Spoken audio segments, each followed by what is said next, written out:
Hi, welcome to the Energy Career Circle. My name is Hayadeji Steven, and today I'm very glad to welcome you guys to a new episode. Today we're going to be speaking about something that I'm very excited about within our organization. We also even do a bit of this as much as we have the capacity to. We are going to be talking about early career project experience and internships. And yes, so we're going to be talking about how to start building real experience because you need to build your portfolio. I've mentioned in times before that employers really do not employ you for your certificate, they employ you for the skills that you have. And I've mentioned how that internships and volunteering can be a very good way for you to build your skills and your capacity. However, it's not just that. You can also embark on some project experiences that really can help you. And today we are going to be looking into what to do, how to go about it, and how to maximize the opportunities when you have them. Early career experience really matters, because when we look at our careers, especially for young people coming into the energy space, one of the biggest challenges for energy professionals is the experience paradox. People will say you need experience for us to employ you, but then you need to be employed or at least have the opportunity and chance to have gained that experience before you would have the experience in itself, because many roles today require lots of experience. They require at least experience at the tiniest of bit, but experience is very difficult to obtain without you having the opportunities to gather these experiences. So in the energy sector, employers generally look for a couple of things. However, they look for, and this couple of things is what makes up the person. So there is a particular image of a person that they are looking out for. They look for a person who has a couple of skills, and they usually will look for someone who can apply theory to real world problems. And usually, we have said it's important to have some baseline knowledge, but having had this baseline knowledge, need to be able to apply this baseline knowledge into practical real world problems.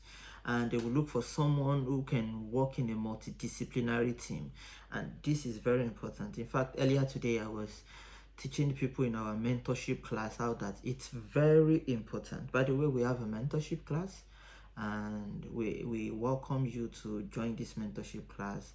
It's called the Sledge Mentorship Program, www.sledgementorship.com. You can find us there. So back to what I was discussing, they would need you to work in multidisciplinary teams, and I was telling the people in our mentorship class how that they cannot afford to just focus on just the energy. They need to be able to understand the implication of finance in energy, the implication of economics in energy, the implication of policies that are being made in energy. And I think that this is very important. So employers will also look for someone that understands industry challenges, because you need to know where the bottlenecks are, and more importantly, how to go about them or to solve those bottlenecks. And someone that also is very curious, has a high level of attention to details, and is quite curious, and can show initiative, because this is the kind of person that they believe would be able to grow through the ranks and be able to represent the organization towards developing the plans and projects that the organization has. Early project experience, you as someone coming into the energy sector, as young people that are developing our career in the energy sector, early project experience allows us to be able to build credibility and become the person that people can say he has some bit of experience, he has knowledge. It also helps us to develop our practical skills and create a portfolio of work that will be useful for launching our career. So what early project experience it's a launch pad for success in our career, and then helps us to also finally expand our professional network, because you will meet people on this project and you'll be able to collaborate with them, and these are the people that you can always refer back to for other opportunities in the future, or even collaborate with in other opportunity based projects in the future. Now, where can we get early career project opportunities, which is very important? The question will be, okay, so I'm just coming into the sector. Where can I get these opportunities, or how do I get these opportunities? Because oftentimes you realize that many students often wait only for formal internships, but experience often comes from a lot of sources. And I'll be sharing with you, some of those sources today. First one is small research projects. So as maybe say you're a student or you're just leaving school, just left school, you can decide to work on small research projects, maybe working on energy reports, policy analysis, or technical analysis. And if you're not able to work on this, look for someone in the sector. I've always said this: look for someone in the sector, an organization in the sector, intern with them or volunteer with them. It doesn't have to be a formal internship. Or you pick it up yourself, you see a problem in the energy sector and you decide to do a policy analysis on it, or you write a small research report. You don't need to have a website for you to do these things. All you need to do, you can post it on LinkedIn. If you need to refer to it in the future, there is always a link that you can copy from that LinkedIn post, and that's, you have your work published. Also, volunteer work, you can contribute to NGOs, climate organizations, student initiatives, research institutions. You can collaborate with them. These are very readily available opportunities, because take for example, NGOs are always looking for people because they have a lot of work to do, but usually very little budget, and that can be an opportunity for you also to build a credible record for your career. And then industry collaboration, you can work with startups, consulting institutions. We have a consulting organization called Hydrogen Energy Advisory, where we focus on hydrogen and electric mobility based project, or maybe even innovation labs, and you can apply to join innovation labs, or even look for an innovation lab in your city where you can collaborate with people that are working in that innovation lab. That can be a place for you to build your first or initial project experience. And you could maybe do independent project like writing articles, I mentioned that, and analyzing market. Also, student initiatives. Take for example, there are student energy based initiatives across many schools right now. I've spoken at student energy in the University of Lagos. I want to believe that there is also a student energy University of Ibadan, because early career growth is often self-initiated rather than offered. So you have to take responsibility for your career, and part of taking responsibility for your career is you initiating this project. So think, what are the problems today and what can I do to solve them from these perspectives that I've mentioned? Then look into how you can turn these small opportunities into real experience, because even real opportunities can create value. They can create immense value for you if you find ways to maximize the opportunities, and they can help you to become a valuable professional experience if you approach them strategically. So no small opportunity is to be trampled with. That a small opportunity does not mean it cannot have significant impact in your life and in your career if you take it seriously. Now, examples include, say, maybe you doing a student research project, and this can become a published article if you do it properly. You gather data, and you can, I'm saying a published journal article now, if you do it properly. Or maybe you volunteer at an energy NGO, and this can become a project management experience for you. Right? If you help a startup with research, this can become industry exposure, because a startup will expose you to a lot of happenings in the industry, usually the key problems, right? And you write analysis posts can gradually help you to becoming a thought leader. And if you think about the gaps and you're able to provide credible solutions, no one is going to take it away from you. In fact, people could see that post and say, I'm interested in this guy. Right? I remember that when I was working with an organization in Abuja, and then I had to leave Abuja to go to Akure. Something happened.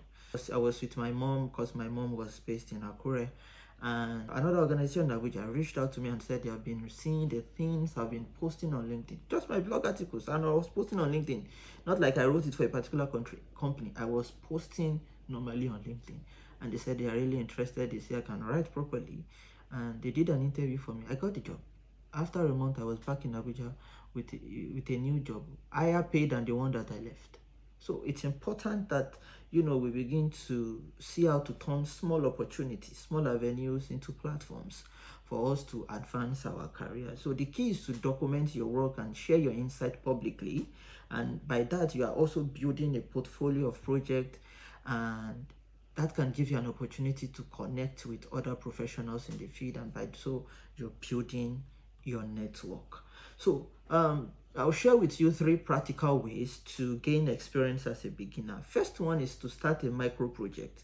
So what do you do on that is you choose an energy topic and you conduct a short study or analysis. If you're not sure about how to go about this, you can reach out to me. My email, I'm not going to share my email now, but you can reach out to me via the comment section, and we will be happy to help. So you choose an energy topic and conduct a short study or analysis. Examples could include, say, maybe renewable energy policy analysis in Nigeria, and then you niche it. Like I said, we can help you niche this if you reach out, or you do an hydrogen market outlook or energy access solutions. Just pick a problem and do a study analysis on it. And then you can share your findings on LinkedIn or on blog articles, on blog pages. Another one, which is the second one, aside from starting a micro project, is to volunteer. And volunteer has to be done purposefully. You are not just supposed to volunteer, haphazardly. You are supposed to volunteer with intention. Intention, very important. So because many organizations need support, support in research, support in communication, support in data analysis, and even event organization. In our organization, we need all of this because we have a lot of projects that we are doing, and we need a lot of ends. So if you support this, it will be an opportunity for you to increase your capacity and your skill, preparing you for the next level in your own career. It doesn't have to be with our organization. Several organizations are there, and this will build practical skills and network for you. The third one is maybe you collaborate with your peers. You can work with your peers, your classmates, or co-mentees to develop maybe a report, policy briefs, or energy innovation ideas. And you can apply for things that could even give you money. There are hackathons, there are a lot of things. You collaborate with them to apply for things like this. And then this collaboration can help you to simulate real professional experience, because that way what you are doing is you're building your multidisciplinary skill and your ability to work and collaborate with others, which is a very important thing that employers look out for. I want to talk to you also about internship and project tracker, because it's an important thing that you track your progress. Remember, I mentioned intentionality. So as you're being intentional, you need to track your progress. It's part of intentionality, because this will support your journey, right? You would then be able to track your experiences and be able to point back to how these things look like. Right, so what your internship and project tracker should include are things like what the opportunity is, what you did in the organization, what organization you worked with, the application deadline, the status, and the notes. So you can track several things that you are doing or things that you're even applying for, what the role looks like. You look at what the organization is, and then what this tracking helps you to do is to stay organized. It helps you to monitor applications and also to follow up with organizations that you have applied to if you have not gotten a feedback, and then you build a consistent pipeline of opportunities. This is very important, especially in a day and an age where people are consistently applying for things. So you keep a journal, you track your applications. Ones that were successful, what made them successful? Ones that were not successful, try to get a feedback of why your applications were not successful. And when you get into the organization, keep up that habit of tracking your progress, what you did in month 1, what you couldn't do, what you did and they said you excel, what you did differently, and you try to replicate and build on that. Because remember, like I've told you in our past episodes, competency compounds, and when it compounds over and over again, you become a leader in that sphere, because careers are built through consistent action and not single opportunities. And so it's important that as people working in the energy sector, we stay consistent and we stay focused in our career and our goal. This will bring me to the end of this session. Thank you once again. This is the Energy Career Circle, and I'll see you on the next one. The Energy Career Circle, featuring Ayodeji Steven.